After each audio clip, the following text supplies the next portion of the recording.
ભરૂચના અંકલેશ્વર શહેરમાં જાહેરમાં યુવકો વચ્ચે મારામારી થઈ। સિગ્નેચર ગેલેરિયા કોમ્પ્લેક્સમાં બે યુવાનો બાખડ્યા હતા।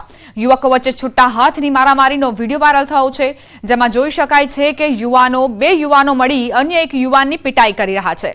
અગાઉ પણ સિગ્નેચર ગેલેરિયા કોમ્પ્લેક્સમાં મારામારીના દ્રશ્યો સામે આવ્યા હતા।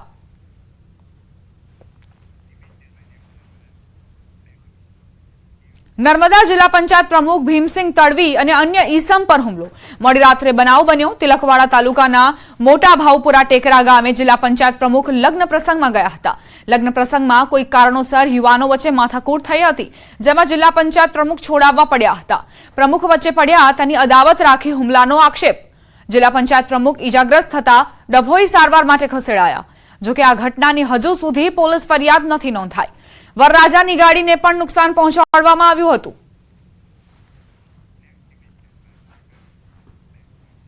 દ્વારકાના ખંભાળિયામાં મંદિરમાં પૂજા કરતા પરિવાર પર હુમલો। 4 વિધર્મી યુવકોએ પરિવાર પર હુમલો કર્યાનો આક્ષેપ છે। ખંભાળિયા શ્રીનાથજીની હવેલીમાં સેવા પૂજા કરતા પરિવાર પર હુમલાનો આરોપ। હવેલીમાં ધાર્મિક ઉત્સવ નિમિત્તે ફટાકડા ફોડતા લોકો પર 4 વિધર્મી યુવકોએ હુમલો કર્યાનો આરોપ છે। આ હુમલામાં 2 લોકો ઘાયલ થયા છે। શ્રીનાથજીની હવેલી ખાતે ચુસ્ત પોલીસ બંદોબસ્ત ગોઠવાયો છે। તો હવેલીનો એટલે અમે 12 ફટાકડા ફોડતા હતા। તો ફટાકડા અમે ફોડતા હતા તો બાજુમાંથી 4 વિધર્મીઓ આવી ને અમને ના પાડવા માંડ્યા અને જેમ તેમ ગાળો બોલવા માંડ્યા અમને, ભગવાનને, હવેલીને જેમ તેમ। તો અમે કીધું ભાઈ તમે ગાળો ના બોલો અહીંયા। એમ કીધું કે અહીંયા તમારે ફટાકડા ફોડવા નહીં, તમે હવે ફટાકડા ફોડ્યા તમે તમારે હવેલીને તાળું મારી દઈશું, તમને અમે મારી નાખશું। બરાબર, હજી વાત કરતા હતા એમાં તો એ લોકો 4 જણા આવીને અમને ધોકાન પાઈ પડે મારવા માંડ્યા, મને મારા ભત્રીજાને। આગળ વાત સ્વામીનો બફાટ, ભક્તોમાં આક્રોશ।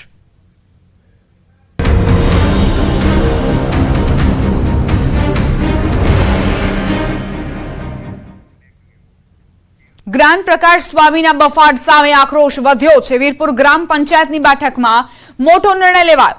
આજે કાલે 2 દિવસ વીરપુર સજ્જડ બંધ રહેશે। આવશ્યક વસ્તુઓને બાદ કરતા શહેર બંધ। દવા, હોસ્પિટલ, જરૂરી ચીજોની દુકાનો ચાલુ રહેશે। જ્ઞાન પ્રકાશ સ્વામીને 24 કલાકનું અલ્ટિમેટમ અપાયું છે। વીરપુરની બેઠકમાં આગેવાનોનું સ્વામીને અલ્ટિમેટમ। કાલે સાંજ સુધીમાં વીરપુર આવી રૂબરૂ માફી માંગે સ્વામી।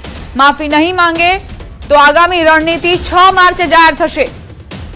જ્ઞાન પ્રકાશ સ્વામીની ટિપ્પણીથી આક્રોશ વધતો જઈ રહ્યો છે અને હવે એવી ચીમકી ઉચ્ચારવામાં આવી છે કે કાલે સાંજ સુધીમાં જો જ્ઞાન પ્રકાશ સ્વામી વીરપુર આવીને રૂબરૂ માફી નહીં માંગે તો આગામી રણનીતિ 6 માર્ચે જાહેર કરવામાં આવશે। સંવાદદાતા અંકિત લાઈવ જોડાઈ ગયા છે વીરપુરથી, તેમની પાસે જઈશું। અંકિત, જે આગેવાનો છે, જે ભક્તો છે, તેમની શું માંગ છે, કઈ રીતે પોતાનો આક્રોશ ઠાલવી રહ્યા છે? ચોક્કસ દીપા, સૌપ્રથમ તો આપને હું આ મંદિર બતાવવાનો પ્રયત્ન કરીશ કે આપ જોઈ શકો છો કે આ વીરપુર જલારામનું મંદિર છે। ચોક્કસ ભક્તજનો માટે હાલ દર્શન ખુલ્લા છે, પરંતુ મંદિરની આસપાસની જે તમામ દુકાનો છે તે આપ જોઈ શકો છો કે હાલ અત્યારે બંધ હાલતની અંદર જણાઈ રહી છે। અહીંયાથી લોકો, ભક્તો છે, તેમને પુષ્પ સહિતનું પ્રસાદ છે તે સહિતની જે વસ્તુઓ છે તે મળતી હોય છે, પરંતુ તમામ જે દુકાનો છે તે હાલ બંધ જોવા મળી રહી છે। જાણે કે કર્ફ્યુ હોય તે પ્રકારનો માહોલ છે। તે ખાસ કરીને વીરપુર જલારામ મંદિરની આસપાસની જે તમામ દુકાનો છે કે જે સજ્જડ બંધ કરી દેવામાં આવી છે। અહીંના જે લોકો છે આપણે તેમની સાથે પણ વાતચીત કરીશું। શું કહેશો, બાપા ઉપર જે ટિપ્પણી કરવામાં આવી છે તેને આપ કઈ રીતે જોઈ રહ્યા છો? જલારામ બાપાએ જે સદાવ્રત શરૂ કરેલું 205 વર્ષ પહેલા, એ માત્ર ને માત્ર એમના ગુરુદેવ ભોજલરામ બાપાની પ્રેરણા અને આશીર્વાદથી શરૂ કરેલું। આ લોકોએ જ્ઞાન પ્રકાશ સ્વામીએ વિકૃત રજૂઆત કરી કે ગુણાતીતાનંદ સ્વામી પધારેલા અને એમણે જલારામ બાપાને આ પ્રેરણા આપેલી। આ વાત ઇતિહાસથી વેગળી છે, ઇતિહાસ સાથે ચેડા સમાન છે અને જલારામ બાપાના ભક્તો અને જલારામ બાપાના આસ્થા ધરાવનાર વ્યક્તિઓને લાગણીને ઠેસ પહોંચે એવું તેમનું સત્સંગ દરમિયાન કરેલું આ નિવેદન છે, જે પાછું ખેંચાઈ ગયું છે। પરંતુ હવે લોકોની લાગણી અને માગણી એવી છે કે સ્વામી પોતે બાપાની સન્મુખ આવી અને પોતાનું માફીનામું રજૂ કરી દે અને એ પુસ્તક પણ પાછું ખેંચી લે, જેમાં આવી વિકૃત રજૂઆતો કરવામાં આવી છે। શું કહેશો, અગાઉ ક્યારેય પણ વીરપુર મંદિર હોય કે વીરપુર ગાદી હોય ક્યારેય વિવાદમાં સપડાઈ નથી, પરંતુ ઊંચાઈ કરીને જલારામ બાપાને વામણા ચિતરવાનો પ્રયાસ, અને એ પણ તેઓ દેવ થઈ ગયા પછી આટલા વર્ષે, શું કહેશો આ વિશે?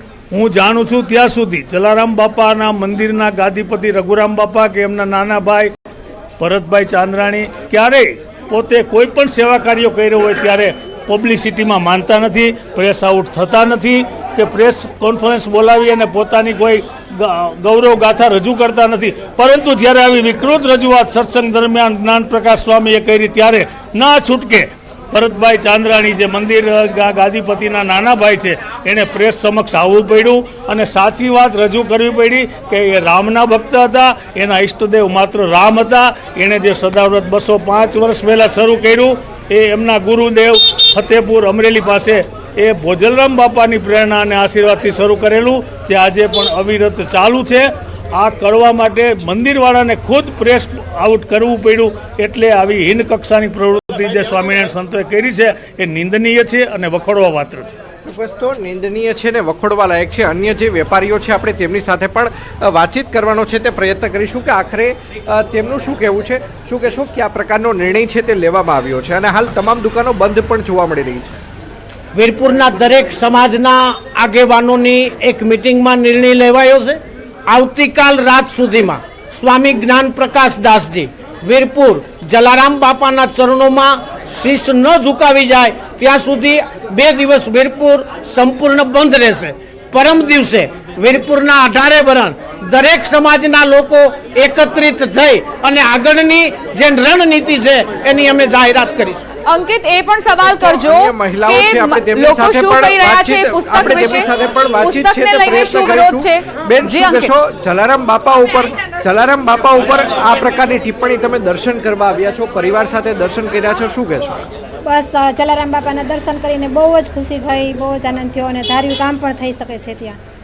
બેન, શું કહેશો? બાપામાં કેટલી શ્રદ્ધા ધરાવો છો ને અહીંયા ઘણાની માનતા પણ પૂર્ણ થાય છે, શું કહેશો બેન? બહુ સરસ શ્રદ્ધા છે એમને. ચોક્કસ તો ભૂખ્યાને ભોજન પણ કરાવે છે અહીંના જે લોકો છે આપણે તેમની સાથે પણ વાતચીત કરીશું. શું કહેશો? બાપાના ઇતિહાસને આ પ્રકારે ચિતરવાનો જે પ્રયાસ કરવામાં આવ્યો છે ને આપ કઈ રીતે જુઓ છો? બહુ ખોટી વાત છે. જ્ઞાન પ્રકાશ સ્વામીએ જે આ બોલ્યા છે એ એકદમ બફાટ છે અને એકદમ ખોટી વાત છે. એ એમ કહે છે કે પુસ્તકમાંથી બોલેલી વસ્તુ છે, પણ આવું ક્યાંય ઇતિહાસમાં ક્યાંય છે જ નહીં. જલારામ બાપાએ જ પોતે સદાવ્રત ચાલુ કર્યું, ભોજલરામ બાપાના આશીર્વાદથી કરેલું છે. ખાસ કરીને એ લોકો એક પુસ્તકનો હવાલો આપે છે, તમે આને કઈ રીતે જુઓ છો? નહીં, જરાય ખોટી વાત છે. એ કહેવાનું છે સદગુરુ ગાથા નામની એની પુસ્તક છે, પણ એ પુસ્તકમાં આવું લખ્યું છે, પણ એ એકદમ ખોટી વસ્તુ છે. ચોક્કસ તો ભલે સ્વામિનારાયણ સંપ્રદાયના સંત છે કે જે કોઈ પુસ્તકનો હવાલો આપે છે, પરંતુ હું આપને જણાવી દઉં કે અગાઉ જે ભાગવતાચાર્ય જે રમેશભાઈ ઓઝા છે, જેને ભાઈશ્રી તરીકે પણ ઓળખવામાં આવે છે, તેમના દ્વારા મોરબીની અંદર એક કથા કરવામાં આવી હતી. મોરબીની ભાગવત સપ્તાહની અંદર પણ તેમના દ્વારા નિવેદન કરવામાં આવ્યા હતા. સાધુ સંતો, સ્વામિનારાયણ સંપ્રદાયના સાધુ સંતોની હાજરીમાં તેમણે નિવેદન કર્યું હતું કે બાપા, અમને ખબર છે કે ઘણા ચોપડા ચિતરાઈ ગયા છે, મહેરબાની કરીને એ ખોટા ચિતરવામાં આવેલા જે ચોપડાઓ છે તેને ફાડી નાખજો, તેને દૂર કરી નાખજો. પરંતુ ક્યાંક ને ક્યાંક આ પ્રકારના જે ચોપડા છે તેનો હવાલો આપવામાં આવે છે. અન્ય લોકો છે આપણે તેમની સાથે પણ વાતચીત કરવાનો છે તે પ્રયત્ન કરીશું. ખાસ કરીને શું કહેશો? જે પ્રકારના પુસ્તકોનો હવાલો આપવામાં આવે છે, ઇતિહાસ કંઈક જુદો બતાવવામાં આવે છે, શું કહેશો? આવા સ્વામીને ઇતિહાસની શું ખબર હોય ત્યારે તો આવું બોલે છે ભાઈ. આ વખતે ચલાવી લેવામાં એક પણ પ્રકારનું નહીં આવે. આ પુસ્તક પણ પાછું લેવું જ પડશે. ત્યાં સુધી આ વીરપુર બંધ રહેશે. અગાઉ જે ત્રિદેવો છે, ભગવાન વિષ્ણુ હોય, બ્રહ્મા હોય, મહાદેવ, તેમને સેવા કરતા બતાવ્યા હતા. હવે જલારામ બાપાને વામણા બતાવ્યા છે, શું કહેશો? અગાઉ જે સારંગપુર મંદિરમાં પણ આનો વિરોધ થયેલો હતો, પછી દેવોને દેવ મહાદેવ પ્રત્યે પણ એને એવી ટિપ્પણી કરી હતી. આ વખતે જલારામ બાપા વિરોધ કરી છે, એટલે આ લોકોને એક ટેવ પડી ગઈ છે. એટલે આ વખતે નહીં ચલાવી લેવામાં આવે અને ભવિષ્યમાં પણ જો આવું કાંઈ થશે તો ખૂબ જ ઉગ્ર આંદોલન થવાનું છે. કાકા, શું કહેશો? તેમના દ્વારા જે સ્વામિનારાયણ સંપ્રદાયના સંતો છે તેમના દ્વારા એક પુસ્તકનો હવાલો આપવામાં આવ્યો છે. આના વિશે, પુસ્તક વિશે આપનું શું કહેવું છે? અમે ગઈકાલે પણ કીધું, અમે આજે પણ કહીએ છીએ કે જે પુસ્તક હોય એ પુસ્તક અહીં લઈને આવે, જેથી અમે પ્રકાશકની પણ તપાસ કરી શકીએ. આવી એની પાસે પુરાવો હોય તો પુરાવો લઈ વીરપુર આવી જાય અને પૂજ્ય જલારામ બાપાના ચરણોમાં એ દર્શન કરી જાય. ચોક્કસ તો પુરાવાઓ સાથે આવવાનું પણ કહ્યું છે. અન્ય જે લોકો છે, બાપાના ભક્તો છે, આપણે તેમની સાથે પણ વાતચીત છે તે કરવાનો પ્રયત્ન કરીશું કે આખરે તેમનું શું કહેવું છે. જે પ્રમાણની વિગત છે તે સામે આવી છે. શું કહેશો?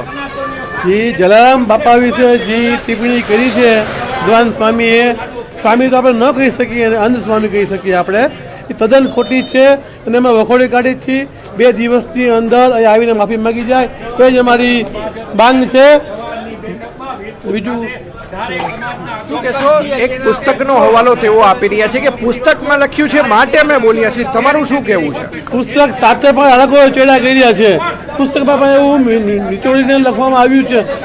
ખરેખર તદ્દન પુસ્તક ખોટું છે. એ પુસ્તક પર પાછું ખેંચી લેવું જોઈએ એ પણ અમારી માંગ છે.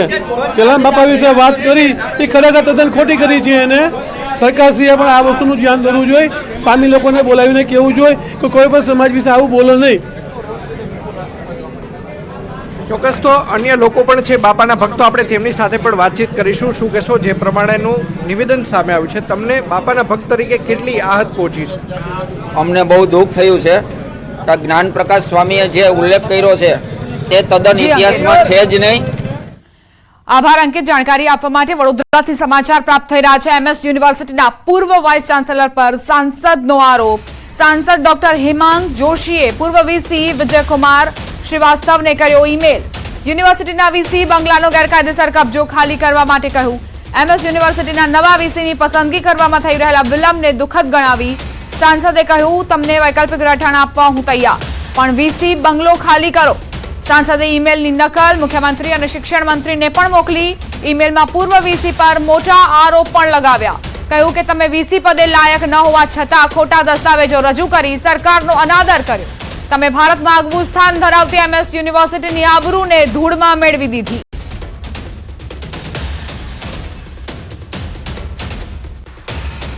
MS યુનિવર્સિટીના પૂર્વ VCને લઈને સાંસદનો આરોપ. તેમણે કહ્યું કે હજુ સુધી જે બંગલો છે તે સુપરત નથી કરવામાં આવ્યો.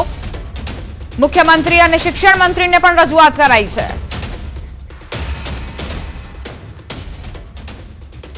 સુરતની નવી સિવિલ હોસ્પિટલ વિવાદમાં તબીબની બેદરકારીના કારણે પરિવારે સ્વજન ગુમાવ્યાનો આરોપ. પરિવારનો આક્ષેપ છે કે કિડની બિલ્ડિંગના 5મા માળે યુવકની સારવાર ચાલી રહી હતી. સ્વસ્થ દેખાતા યુવકની હાલત રાત્રિ સમયે 2 ઇન્જેક્શન આપ્યા બાદ બગડી હતી. બાદમાં રાતભર પમ્પિંગ બાદ પણ યુવકને બચાવી ન શકાયો. યુવકના મોતથી પરિવારજનો શોકમાં ગરકાવ છે અને જવાબદારો સામે કડક કાર્યવાહીની માંગ કરી રહ્યા છે. ગાંધીનગર ખાતે સત્રમાં હાજરી આપતા પહેલા રીવાબા જાડેજાએ ટીમ ઇન્ડિયાને શુભકામનાઓ પાઠવી. કહ્યું કે માત્ર મને જ નહીં પરંતુ દેશભરના લોકોને આજની મેચના જીતનો વિશ્વાસ છે. જનરલી ઇન્ડિયા પાકિસ્તાન પછી ઇન્ડિયા ઓસ્ટ્રેલિયા જે બિગેસ્ટ રાઇવલરી આપણે કન્સિડર કરતા હોઈએ છીએ, બટ પૂરા ભારત દેશના નાગરિકોને, ક્રિકેટ લવર્સને ખાતરી છે આજે કે we will win. So best wishes બધા પ્લેયર્સને, ટીમ્સને, ટીમ મેનેજમેન્ટ અને એન્ટાયર આપણા દેશના જેટલા પણ શુભચિંતકો છે અને ક્રિકેટ ફેન્સ છે એમને બધાને. અરવલ્લીના ધનસુરાના પોયડા લવાડ ગામમાં હેલિકોપ્ટર લઈને વરરાજા પરણવા આવ્યા. લગ્નમાં લોકો અન્ય કરતા કંઈક નવું કરવાનું વિચારતા હોય છે, જેમાં કોઈ મોંઘીદાટ ગાડી લઈને જાય છે, કોઈ બળદગાડામાં જાન લઈને જાય છે, તો કોઈ JCB લઈને જાય છે. અહીં વરરાજાની એન્ટ્રી હેલિકોપ્ટરમાં થઈ. મહેસાણાના દેલવાડાના સોલંકી પરિવારનો વરરાજા ધનસુરા તાલુકાના પોયડા લવાડ ગામે દુલ્હનને લેવા હેલિકોપ્ટરમાં સવાર થઈને પહોંચ્યા હતા. હેલિકોપ્ટરમાં જાન લઈને આવી પહોંચ્યા. આકર્ષણનું કેન્દ્ર બન્યું હતું અને હેલિકોપ્ટર જોવા લોકોના ટોળે ટોળા ઉમટ્યા હતા. મહેસાણાના વરરાજાની હેલિકોપ્ટરથી શાનદાર એન્ટ્રી જોઈ લોકોમાં ભારે કુતૂહલ સર્જાયું હતું. તો લગ્નમાં કંઈક ને કંઈક નવીનતા કરવા માટે લોકો ઉત્સુક હોય છે, આતુર હોય છે. અરવલ્લીમાં પણ એ જ પ્રકારની ઘટના બની, જ્યાં હેલિકોપ્ટરમાં વરરાજાની એન્ટ્રી થઈ. જ્યારે વરરાજાનું આગમન થયું તો લોકો ઉમટી પડ્યા હતા તેમની એન્ટ્રીને જોવા માટે. આ સાથે જ બુલેટિન